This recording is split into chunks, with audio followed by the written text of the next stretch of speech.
नमस्कार, तुलसीपुर अनलाइनको युट्युब च्यानलमा तपाईँलाई स्वागत छ। आज दाङ र यस जिल्ला वरिपरिका साथै देशभरका समाचारहरूका साथ उपस्थित भएका छौँ।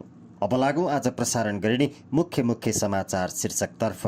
दाङको घोराईमा आजदेखि माघ महोत्सव सुरु। माध्यमिक विद्यालय तुलसीपुर सेन्टरमा मेगा परियोजना सुरु। दादुरा फैलिएको बाँकेमा अभियानकै रूपमा खोप कार्यक्रम चलाउने तयारी। समय आएपछि सरकारबारे निर्णय गर्ने एकीकृत समाजवादीका अध्यक्ष नेपालको प्रश्नोक्ति। संसदको पहिलो बैठकलाई शीर्ष नेताहरूले सम्बोधन गर्ने। सरकारको न्यूनतम साझा कार्यक्रम तयार। विश्वासको मत लिएपछि सरकार तीव्र गतिमा अघि बढ्ने अर्थमन्त्री पौडेलको भनाई। श्री स्वस्तानी व्रतकथा आजदेखि प्रारम्भ।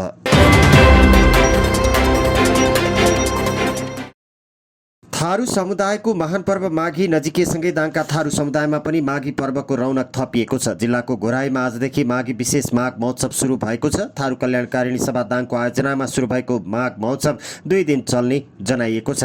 आर्थिक जागरण व सांस्कृतिक रूपान्तरण, हमार अभियान, सामाजिक न्याय सहित समृद्धिमा हमार योगदान भन्ने नारासहित आजदेखि महोत्सव सुरु भएको हो। महोत्सवको मुख्य आकर्षण थारू समुदायको परम्परागत हस्तकला, काष्ठकला, दर्जनौं थारू भाषाको पुस्तक प्रदर्शनी, थारू परिकार, ढिक्री, घोगी, माछा, गङ्गटा लगायतका परिकारहरू रहेका छन्। महोत्सवमा मगौटा, छोक्रा, हुडुङ्ग्या लगायत 67 भन्दा बढी नाच प्रस्तुत हुने महोत्सव मूल आयोजक समितिका संयोजक एवं थारू कल्याणकारिणी सभा दाङका अध्यक्ष भुवन चौधरीले जानकारी दिएका छन्। महोत्सव उद्घाटनको दिन आज थारू संस्कृति झल्कने वेशभूषा, थारू समुदायले प्रयोग गर्ने हलो, जुवा, छिटुवा, गैजा, हेल्का, डेल्या, गुन्द्री, खटिया, ढकिया, भौका लगायतका सामग्री सहित बजार परिक्रमा गरिएको थियो। बजार परिक्रमा ट्राफिक चोकदेखि निमाहल रोड हुँदै आर्मी ब्यारेक र मेन रोड हुँदै बजार परिक्रमा भएको प्रचार संयोजक सन्तोष दैतले जानकारी दिएका छन्। महोत्सवको उद्घाटन लुम्बिनी प्रदेशका पर्यटन, ग्रामीण तथा शहर विकास मन्त्री डिल्ली बहादुर चौधरीले गरेका छन्। महोत्सवको अवलोकन 15,000 बढीले गर्ने आकलन गरिएको छ। माध्यमिक विद्यालय तुलसीपुर सेन्टरमा मेगा परियोजना सुरु भएको छ। संघीय सरकारले बजेट विनियोजन गरेपछि मेगा परियोजनाको काम सुरु भएको हो। पहिलो चरणमा विद्यालयको 8 कोठी प्रशासनिक भवन निर्माण गरिनेछ। 1,54,44,642 रुपियाँको इस्टिमेट गरिएको उक्त प्रशासनिक भवनका लागि पुस 20 गते टेन्डर आह्वान गरिएको विद्यालयका प्रधानाध्यापक भागवत पौडेलले जानकारी दिनुभयो। मेगा विद्यालयको सूचीमा परेपछि संघीय सरकारले पहिलो चरणमा उक्त बजेट विनियोजन गरेको हो। मेगा विद्यालयको विकासका लागि 25 करोडको डिपिआर यसअघि तयार भइसकेको विद्यालयका प्रधानाध्यापक पौडेलले बताएका छन्। प्रधानाध्यापक पौडेलका अनुसार 500 छात्र छात्रा अट्न सक्ने क्षमताको 2वटा छात्र छात्रावास भवन, 24 कोठाको प्रयोगशाला भवन, 32 कोठाको एकाडेमिक भवन, हल सहितको प्रशासनिक भवन, अन्डरग्राउन्डेड सहितको पार्किङ निर्माण गरिनेछ, जहाँ विद्यालयका प्रिन्सिपलको आवासको समेत व्यवस्था गरिएको छ। मेगा विद्यालयको सूचीमा पर्नका लागि विद्यार्थीको संख्या, 3 वर्षको शैक्षिक उपलब्धि, विद्यालयको जग्गा जमिन, आम्दानी, प्राविधिक शिक्षा, प्रयोगशाला, दरबन्दी लगायतका 15वटा इन्डिकेटर पूरा गर्नुपर्ने हुन्छ। संघीय सरकारले शैक्षिक सुधारका लागि आधारभूत सुविधा सहितको ठूला विद्यालयको अवधारणा अनुसार मेगा विद्यालयको रणनीति अघि सारेपछि सेन्टरले यस्तो अवसर पाएको हो। 1,840 जना विद्यार्थी रहेको मावि सेन्टरमा इलेक्ट्रिकल्स, आइटी र ल्याब लगायतका विभिन्न प्राविधिक शिक्षाको पढाइ भइरहेको छ।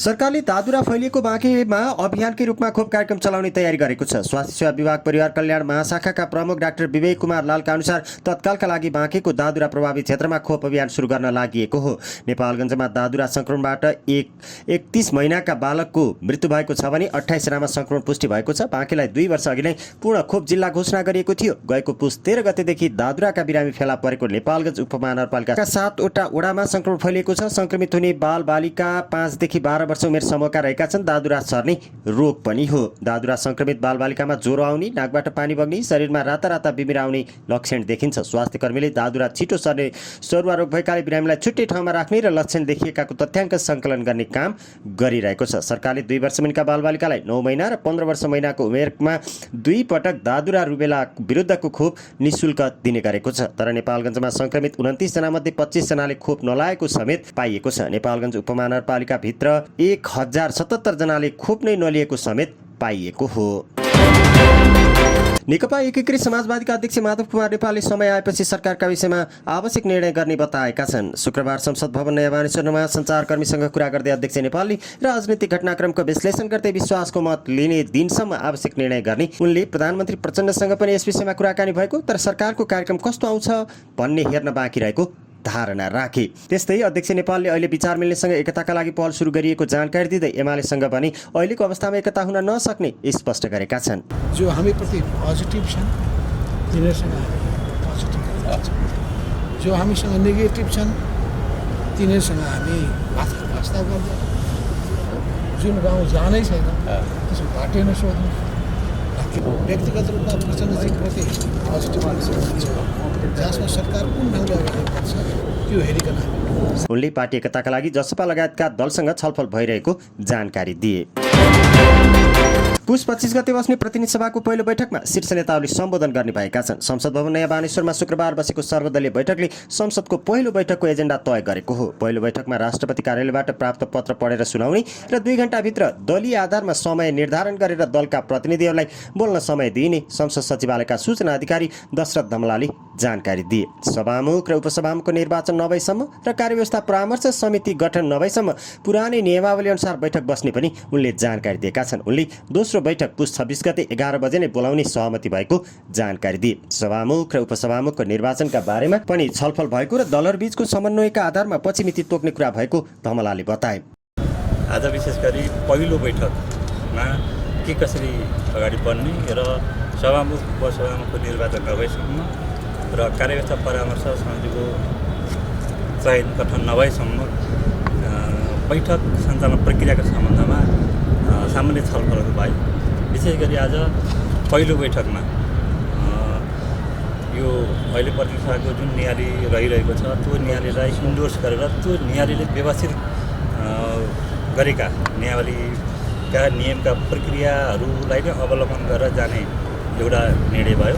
दोस्रो बैठक 26 गते 11 बजेबाट गर्ने भन्ने कुराहरू भएको छ र न्यायालयलाई आवश्यक परेका संशोधनका विषयहरू पछि फेरि छलफल गरेर मस्यौदा समिति गठन गरेर अगाडि बढ्ने कुराहरू भयो।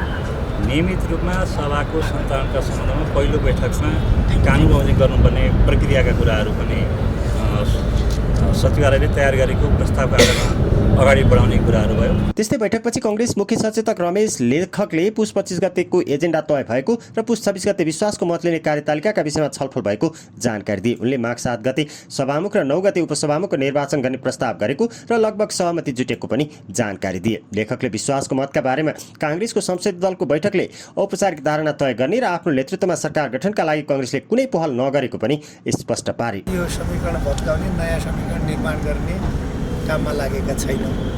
हाम्रो भोलि संसदीय दलको बैठक छ। त्यसपछि हामी 26 गते बिहान फेरि पुनः संसदीय दलको बैठक गर्छौँ र सरकारको विश्वासको प्रस्तावमा हाम्रो दलको धारणा हामी 26 गतेका बिहान सार्वजनिक गर्छौँ संसदीय दलको बैठक गरेर। अहिलेलाई यहाँले भन्नुभएको जस्तै गठबन्धन भत्काउने नयाँ गठबन्धन बनाउने कुरा छैन। त्यस्तै माओवादी केन्द्रका प्रमुख सचेतक हितराज पाण्डेले प्रधानमन्त्रीले पुस 26 गते विश्वासको मत लिने र यसका लागि सबै दलसँग छलफल भइरहेको जानकारी दिए। निरन्तर हामीले हाम्रो पार्टीको तर्फबाट हाम्रो सरकारको तर्फबाट र हामी निर्वाचित मान्यहरूको तर्फबाट पनि हामीले सम्पर्क समन्वय अनुरोध गरिरहेका छौँ। त्यस कारणले विश्वासको मत प्राप्त हुन्छ भन्ने कुरा मुलुकको समृद्धिका लागि वर्तमान सरकारलाई सबै दलले समर्थन गर्ने उनको विश्वास रहेको छ। प्रतिनिधि सभाको अधिवेशन 25 गते दिउँसो 1 बजे बोलाइएको छ। सरकारको न्यूनतम साझा कार्यक्रम तयार गर्न गठित मस्यौदा कार्यदलले साझा कार्यक्रमलाई अन्तिम रूप दिएको छ। सिंहदरबारमा शुक्रबार बसेको कार्यदल बैठकले साझा कार्यक्रमलाई अन्तिम रूप दिएको हो। उक्त मस्यौदा प्रतिवेदन शनिबार शीर्ष नेताहरूलाई बुझाउने कार्यदल सदस्य एवं राष्ट्रिय स्वतन्त्र पार्टीका नेता मुकुल ढकालले जानकारी दिए। शीर्ष तहबाट पारित भएपछि उक्त कार्यक्रम सार्वजनिक गरिने उनको भनाइ छ। साझा कार्यक्रममा सबै दलहरूको एजेन्डालाई समावेश गरिएको र मुलुक र देशको हितका लागि नै कार्यक्रम तयार भएको उनले बताएका छन्। सुशासन जनतालाई परिवर्तनको आवाज हुने गरी कार्यक्रम तय भएको पनि ढकालले बताए। मूलतः सुशासन सम्बन्धीका एजेन्डाहरू, डेलिभरीका एजेन्डाहरू जनतालाई प्रत्यक्ष रूपमा परिवर्तनको आवाज दिलाउने गरी कार्यक्रमहरू तय भएका छन्। यो अन्य कुराहरू भन्दा पनि योचोटि चाहिँ जनतालाई सुशासन दिने गरी र विशेषतः विकासको अनुभूति दिने गरी नै कार्यक्रमहरू तय भएका छन्। पुस 14 गते गठित कार्यदलमा एमाले, माओवादी केन्द्र, राष्ट्रिय स्वतन्त्र पार्टी, राष्ट्रिय प्रजातन्त्र पार्टी र जनता समाजवादी पार्टीको सहभागिता रहेको छ।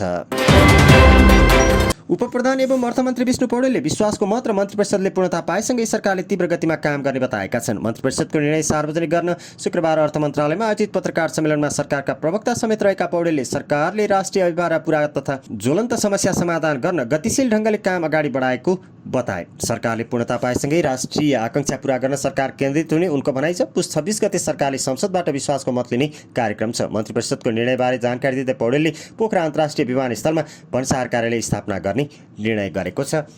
विश्वासको मत प्राप्त गरिसकै मन्त्री परिषदले पूर्णता प्राप्त गरिसकै मन्त्री परिषद आज तीव्र गतिमा राष्ट्रिय अभिभारामा केन्द्रित भएर जनताका राष्ट्रका ज्वलन्त समस्याहरूमा केन्द्रित भएर गतिशील ढङ्गले कामहरू गर्दै अगाडि बढ्नेछ भन्ने पनि म यस पत्रकार सम्मेलनका माध्यमबाट जानकारी दिन चाहन्छु। यस्तै बैठकले कम्बोडियामा एक क्यासिनोमा आग लागि हुँदा मृत्यु भएका झापाको भिर्तामोड नगरपालिका 1 का निराकार पाण्डेको शव नेपाल ल्याउन आवश्यक पहल गर्ने निर्णय पनि गरेको छ। उनको शव नेपाल ल्याउन लाग्ने खर्च नेपाल सरकारले बेहोर्ने निर्णय भएको प्रवक्ता पौडेलले जानकारी दिए। हरेक वर्षको पौष शुक्ल पूर्णिमाका दिन सुरु हुने हिन्दू धर्मावलम्बीको श्री स्वस्थानी व्रतकथा तथा माधव नारायणको पूजा आराधना आजदेखि सुरु भएको छ। प्रत्येक वर्ष पौष शुक्ल पूर्णिमादेखि माघ शुक्ल पूर्णिमासम्म 1 महिनासम्म हरेक दिन घर घरमा स्वस्थानी कथा भन्ने र सुन्ने गरिन्छ। स्वस्थानी परमेश्वरीको व्रत बसे तथा उनको कथा भनेर सुने मनोकांक्षा पूरा हुने धार्मिक विश्वास रहेको छ। माधव नारायणको पूजा आराधनाका लागि उत्तर पूर्वको प्राचीन नगर काठमाडौँको शङ्करापुर नगरपालिकाको साँखु स्थित शाली नदीमा पूजा तथा स्नान गर्नेको 1 महिनासम्म दैनिक घुइँचो लाग्छ। काठमाडौँ लगायत विभिन्न जिल्लाबाट आउने तीर्थयात्री मणिशैल किनारमा महिला तथा पुरुष स्वस्थानीको पूजा आराधना गरी व्रत बस्छन्। पार्वतीले श्री स्वस्थानी परमेश्वरीको व्रत बसेको प्रभावले महादेव पति पाएको र संसारमा दुखीको उद्धार गर्न महादेवको स्वीकृति लिएर उनी रसातल, पाताल र मर्त्यलोकमा श्री स्वस्थानी बारे प्रचार गर्न गएको व्रतकथामा उल्लेख छ। सत्ययुगमा हिमालयकी पुत्री पार्वतीले महादेव स्वामी पाउन विष्णुको सल्लाह अनुसार निराहार रहेर स्वस्थानीको व्रत गर्दा आफ्नो मनोकांक्षा पूर्ण भएको र पछि लोक कल्याणका निम्ति यो व्रतकथा प्रचार प्रसार गराई गरिब तथा दुखीहरूको उद्धार गर्नुभएको कथाका रूपमा यो नेपाली समाजमा प्रचलित रहेको छ।